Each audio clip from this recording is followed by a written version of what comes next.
ओम गणपति गुरु गौरी गिरा।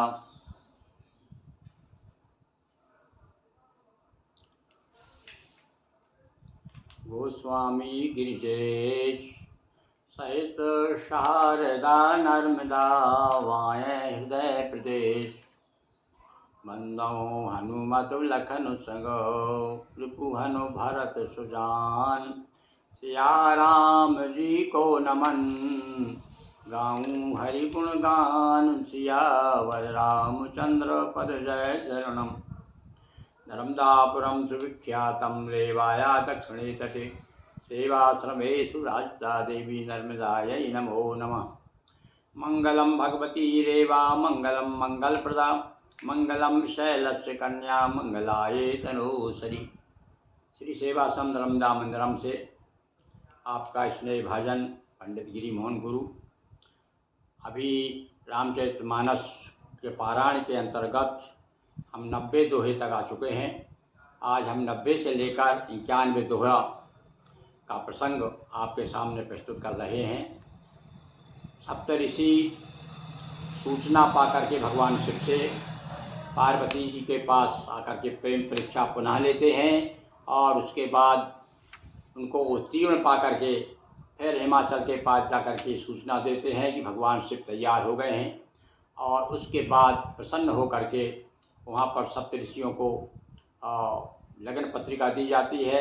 ब्रह्मा जी ले करके पहुँचते हैं। भगवान शिव के यहाँ पर लगन पत्रिका पहुँचती है और विवाह की तैयारी होती है। और ब्रह्मा जी लगन पत्रिका को वाचन करते, यानी कहना चाहिए कि उनके आचार्य उस समय भगवान ब्रह्मा थे शिव जी के। चलिए सुनिए आप।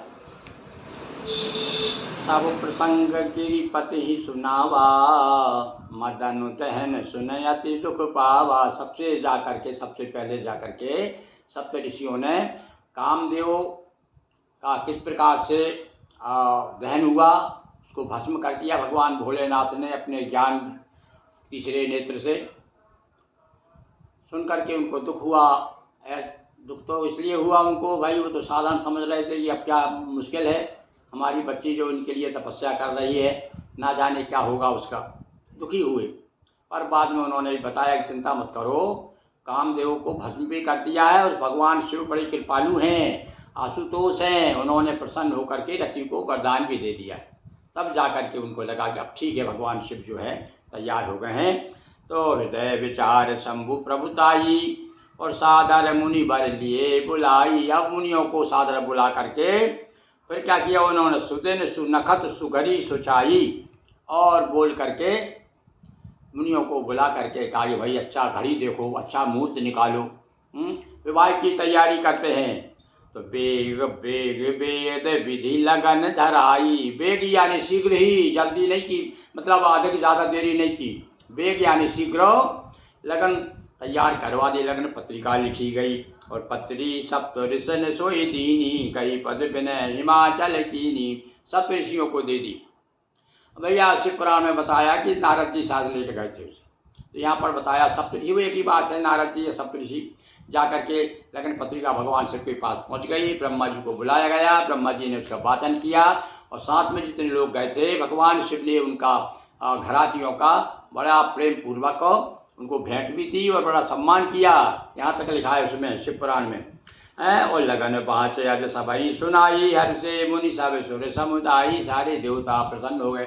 सबको मतलब सबकी उपस्थिति में हुआ भैया एक अपने यहाँ भी भैया क्या, अरे आज तो लगन आ रही है, लगन आ रही है, चलो सब लोग भैया सारे मेहमान इकट्ठे हो जाते हैं। तो देवता लोग भी एकत्रित हो गए कैलाश पर। लगन बाँची जा रही है, ब्रह्मा जी लगन बाँच रहे हैं।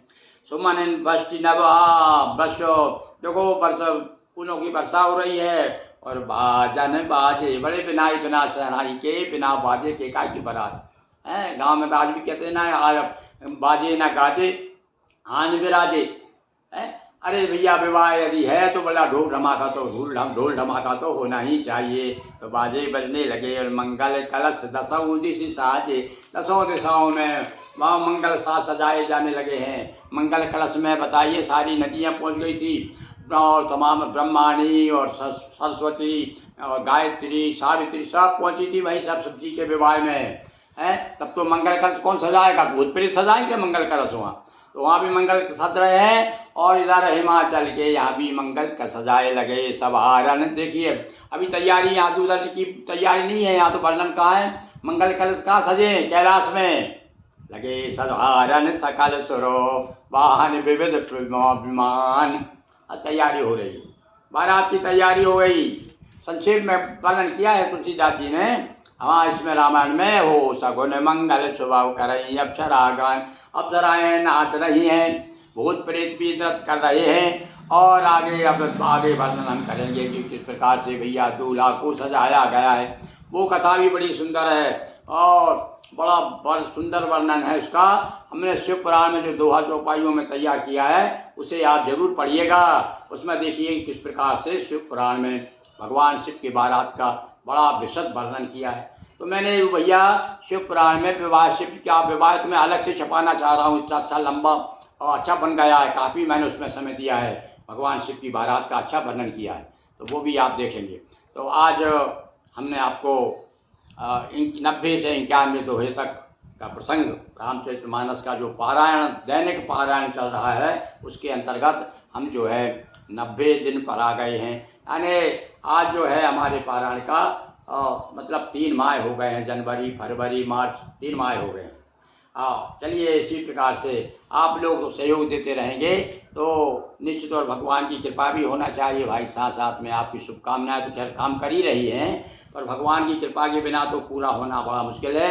अभी ये दूसरा दो मास पारायण हो गए, मतलब 30 मास पारायण में 30 मास पारायण है पूरी रामायण में, तो दो हो गए हैं, 28 रह गए हैं, तो बराबर चल रहा है भगवान की कृपा से।